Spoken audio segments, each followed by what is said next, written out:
এত জনপ্রিয় মানুষ পড়াই গেছেন কেন?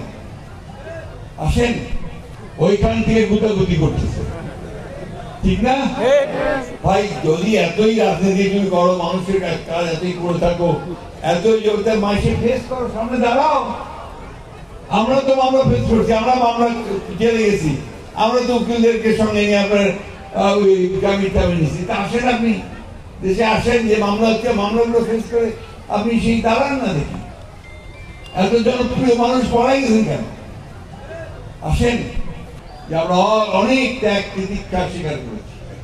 আমাদের প্রত্যেক এমন একটা মানুষ নাই যে যার আমাদের কষ্ট হয় না, কোনো কিছু ক্ষতি হয় নাই, ত্যাগ করে স্বীকার করি, তাই না? আমাদের এখন সামনে একটা সুযোগ আসছে, এই সুযোগটাকে আমাদেরকে কাজে লাগাতে হবে। এখন একটা সুন্দর করে দেশ তৈরি করবার সুযোগ আসছে। এটাকে আমরা যদি আজকে সবাই মিলে, হিন্দু, মুসলমান, বৌদ্ধ, খ্রিস্টান, সব ধর্ম, সব দল, সবাই মিলে একমত হয়ে যদি আমরা শুধু এইটুকু ঠিক করি যে আমরা আগের মতো ভোটটা দিব, আমার ভোট আমি দিব, যাকে খুশি তাকে দিব, ছিল না স্লোগান? দিচ্ছেন না সেইভাবে? চেয়ারম্যানও সেভাবে তৈরি করছেন না? এমপি ভোটও করছেন, করেন নাই? করছেন। কিন্তু এই 2014 সালের পর থেকে আর কোন নির্বাচন করতে পারেন নাই, ভোটও দিতে যেতে পারেন। বিশেষ করে তরুণ ছেলেমেয়েরা যাদের বয়স কম ছিল, ওদের বয়স এখন 18 পর হয়েছে, প্রায় একবারও ভোট দিতে যেতে পারেন।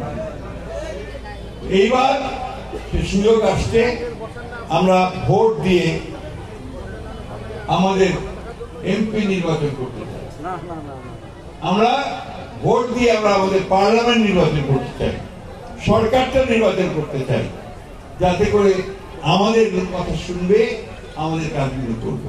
তুমি যে দলই করো, তুমি এই দেশের মানুষ, এই দেশের নাগরিক। তুমি একটা মত তোমার থাকতেই পারে, কেউ আওয়ামী লীগ করতে পারে, কেউ বিএনপি করতে পারে, কেউ জামাত ইসলাম করতে পারে, কেউ নতুন দল হয়েছে ছেলে তারা করতে পারে। তার জন্য সে সম্পর্ক নষ্ট হয়ে যাবে, তার জন্য দেখা সাক্ষাৎ হবে না। এই সমাজটাকে ভাই বদলাইতে হবে।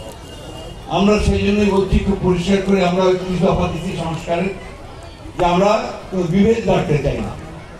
আরেকটা কি কাজ করছে দেখেন, একটা আপনারা দেখছেন, ওই বদলানোর সঙ্গে সঙ্গে করলো কি একটা ধোয়া উঠালো যে হিন্দুদেরকে কিছু মারি ফেলা হচ্ছে, উঠেছিল না? কয়টা হিন্দু মারা গেছে ভাই এই এলাকাতে? হয় না। কিন্তু ওরা এই কথাটা তুলছে না, এটাকে সারা পৃথিবীতে এই কথাটা ছড়ায় প্রতিষ্ঠা করছে। আমাদের ছেলেরা কি করছে? পাহারা দিচ্ছে। আপনাদের মন্দিরগুলো, হিন্দু ভাইদের মন্দিরগুলো পাহারা দিয়েছে, হিন্দুদের বাড়ি পাহারা দিয়েছে, যাতে কেউ কোথাও কোনো সমস্যা তৈরি করতে না পারে, তাই না?